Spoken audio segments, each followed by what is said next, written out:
Muy bien, continuamos en el programa. Ya se encuentra con nosotros el ex procurador César Azabache. Tenemos varios temas. Él ha trabajado un informe importante sobre la reforma de justicia. Vamos a abordarlo más adelante. Yo había insistido en el tema de la cuestión de confianza, pero es justo hacer la rectificación. Valgan verdades, a pesar de que el presidente ha vuelto a decir si se puede reinterpretar, y voy a aprovechar también para hacerle la pregunta.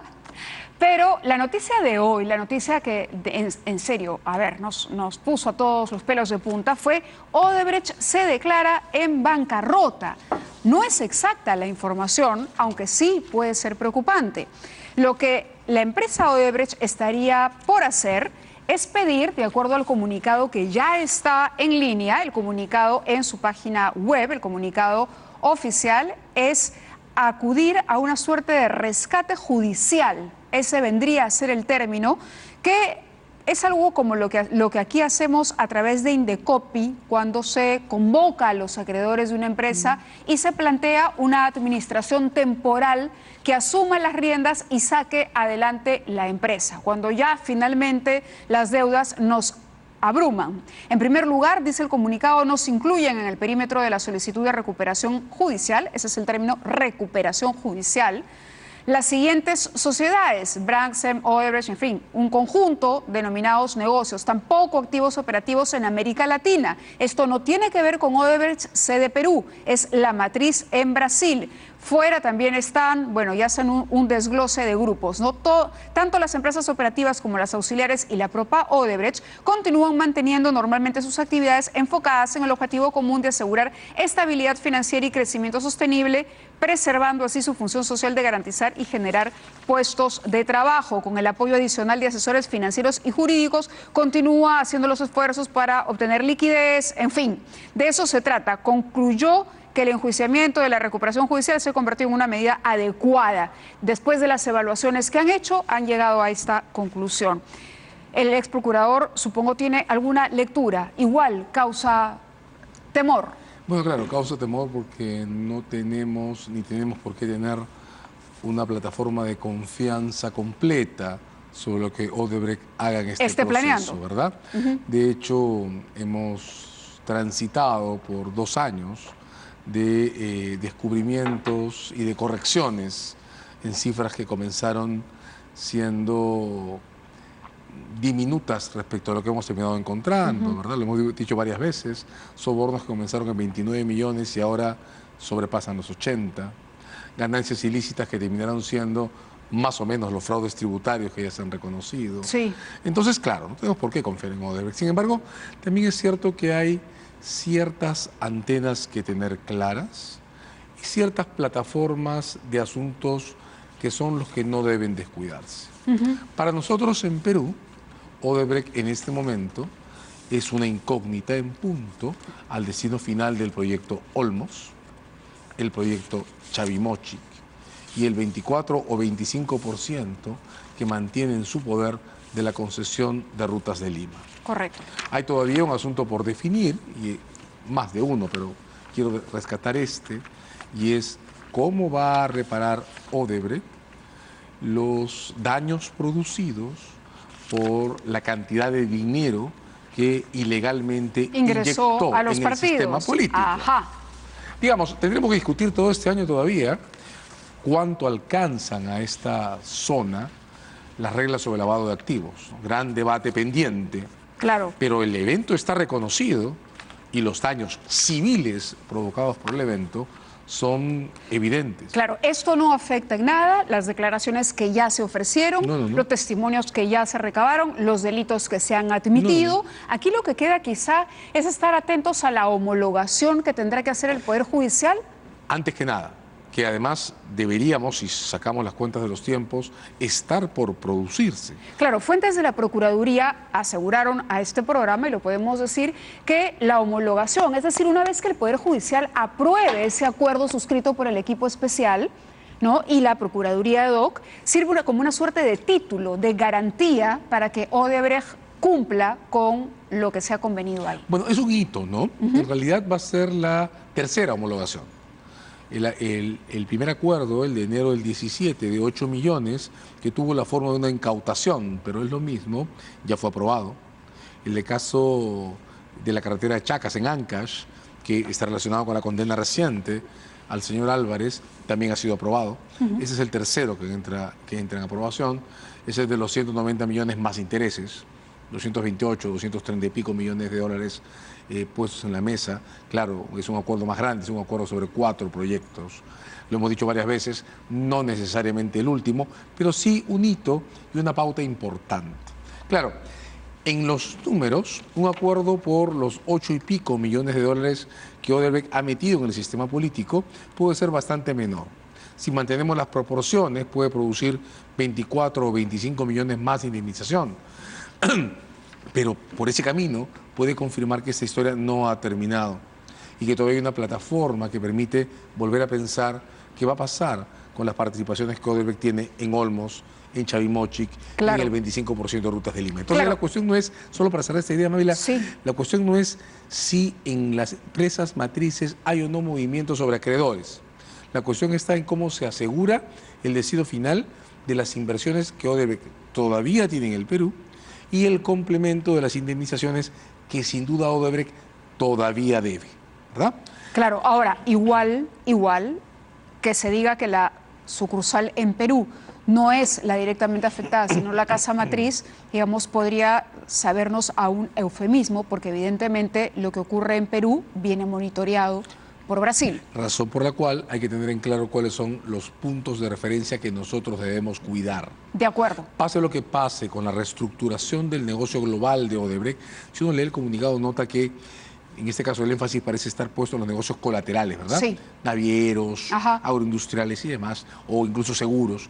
Al margen de eso, la cuestión está en que nosotros no podemos ceder posiciones en estos 3 proyectos. Habría que agregar las expectativas sobre el retorno de la inversión inicial del gasoducto del sur que siguen en tinieblas, ¿verdad?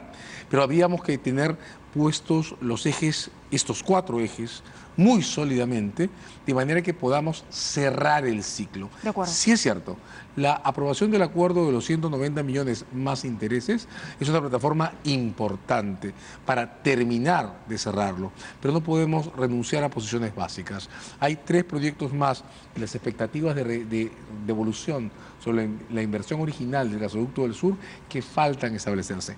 Hay entonces tareas por hacer y claro, eso ya no va a ser una gran noticia en adelante, pero tenemos que no descuidarnos sobre esos detalles. Ahí es donde tenemos que mirar las cosas. Vamos a poner los focos. Muy bien, vamos a continuar hablando con César Azabache, pero tenemos que cumplir con la pausa, unos segunditos y regresamos con ustedes.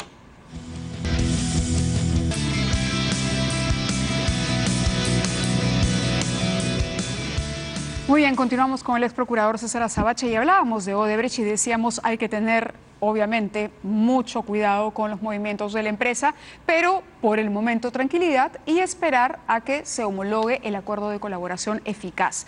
No hay retroceso en el tema de las declaraciones, es un holding, de todas maneras puede tener un efecto, pero claro, si al final, sobre todo con los resultados de este proceso de salvataje judicial, porque esto es un proceso que empieza, pero no sabemos cómo termina. Por eso nuestra trinchera está en vigilar esos 3 proyectos, el 25% de Rutas de Lima, Chavimochic y Olmos. Y Olmos, esos 3. Esos 3. Y no es un proyecto, pero no hay que perder de vista la solución final al problema de la supuesta devolución de la inversión original del gasoducto del sur, que tiene trabado el proyecto. Con eso cerramos. Eso es lo que hay que mirar. Ahora, se ha presentado una nueva acusación contra Alejandro Toledo. Esta vez está incluida Elian Chantal Karp, está incluida la suegra, la señora Fernenbuch también, Avi Danón.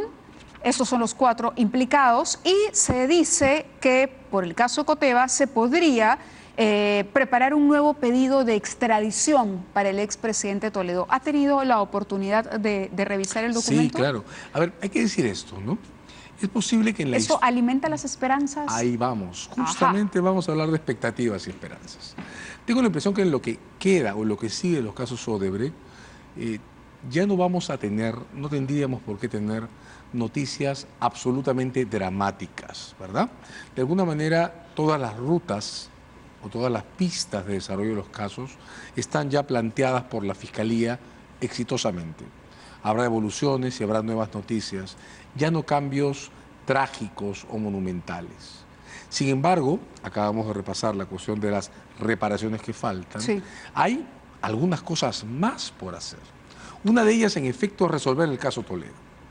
Claro, el caso Toledo tiene para el Ministerio Público la enorme ventaja de representar el desarrollo exitoso de un caso que depende menos de la información de Odebrecht que todos los demás.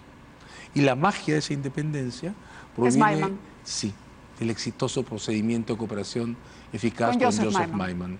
Un factor que no depende de la voluntad de Odebrecht y que ha permitido no solo darle forma a la historia completa de la corrupción de Toledo, nota al pie de página, la corrupción del presidente de la transición, ¿verdad? Sino además hacer un link entre los sobornos que venían de Odebrecht y los que venían de Camargo Correa en una sola fuente. Claro, eso crea un enorme desafío, ¿no? Ahora una procuraduría como la de Ramírez, que ha estado fuertemente concentrada en los casos Odebrecht, tiene que abrir la compuerta hacia Camargo Correa. Y Camargo Correa tiene casos que no solo atraviesan a Alejandro Toledo, ¿verdad?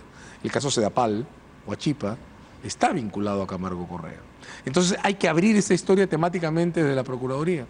Claro, no es solo Odebrecht, ya no es solo OAS. Exacto, ahora también es Camargo Correa. Ahora viene, claro, Camargo Correa, las consorciadas. Correcto, de Camargo Correa y de OAS. Entonces, claro, no vamos a encontrar, quiero repetirlo, nuevos grandes desafíos.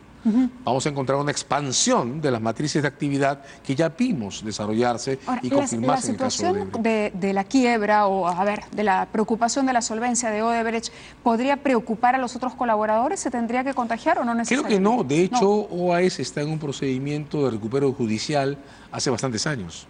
Y está empezando a negociar su propio procedimiento de colaboración eficaz. Entonces, por ahí no parecen estar las cosas. Caminos paralelos. Como que son caminos que pueden ser paralelos si se manejan correctamente. Entonces, ahora, vamos a esto. ¿Toledo puede venir por esto? Toledo es el desafío que falta resolver. Y falta resolver el desafío de Toledo por dos razones. La primera es esta, la combinación entre sobornos que vienen de Odebrecht y de Camargo Correa. Y la segunda es algo complicadísimo de explicar. Y es que el caso original Ecoteva, el más avanzado, el que comenzó cuando se descubrió la compra de la casa y de la oficina. Claro, y cuando Toledo dijo que era el dinero del Holocausto. La historia de la gran obstrucción del propio Toledo está tramitado en el Perú bajo las reglas del Código de 1940 que solo rigen Lima. Mientras que todo el resto de la investigación, incluida la colaboración de Joseph Maiman, está tramitada con las reglas del Código del 2004, que rige en todo el resto de la República y para los casos de corrupción. ¿Cómo le explicamos esto a las autoridades americanas? Entonces, el caso Toledo, que llega ahora a este punto de avance, crea un desafío interesantísimo, porque ahora va a tener que ser el Congreso de la República, este Congreso que parece tan desinteresado en resolver problemas institucionales, quien cree un puente que le permita a la Fiscalía, donde hay otros asuntos que resolver, ¿no? La cuestión Chávarri de por medio, el caso Rodríguez y todo esto demás, pero que le permita a la Fiscalía concentrar en contra de Toledo una sola acusación clara. Eso está en manos del Congreso. Fácil de entender. Desde mi punto de vista, sí. Lo resolvería el Congreso. ¿De qué manera? Es que lo tiene que hacer, porque solo una ley puede autorizar a la Fiscalía a utilizar en una sola acusación evidencias que han sido formadas y preparadas utilizando dos códigos de procedimientos distintos, dos reglas diferentes de protocolización, dos formas distintas de actuación de evidencias. Entonces ahora vamos a tener que ponernos creativos, porque si algún caso está retrasado en esta historia, ahora que ya se resolvió la cuestión del tren eléctrico o del metro, es el caso Toledo. No retrasado por evidencias, que va muy bien, retrasado porque nadie ha podido resolver en todo este tiempo lo que para mí es el problema principal de la extradición, que es cómo organizar una persecución clara, transparente y simple que pueda mostrarle a las autoridades americanas que el procedimiento que sigue, que tendrá que ser un juicio, es un juicio organizado conforme a los estándares internacionales de discusión entre defensa y fiscalía. Eso supone resolver la torpe situación que nos genera tener en Lima dos códigos vigentes para el mismo tipo de asuntos. Antes de irnos a la pausa, 16 años y 8 meses de pena privativa de libertad, 607 días multa y 6.370.000 soles por reparación civil es lo que está pidiendo la Fiscalía para Alejandro Toledo por este caso. Elian Carpa está como autora del delito de lavado de activos, 16 años de pena privativa de la libertad. La señora Eva Fernenbuch también, 10 años pena privativa de libertad. Y Avi Danón también, 16 años y 8 meses de cárcel y 6.370.000 soles de reparación civil. Vamos a la pausa y regresamos. Gracias al procurador.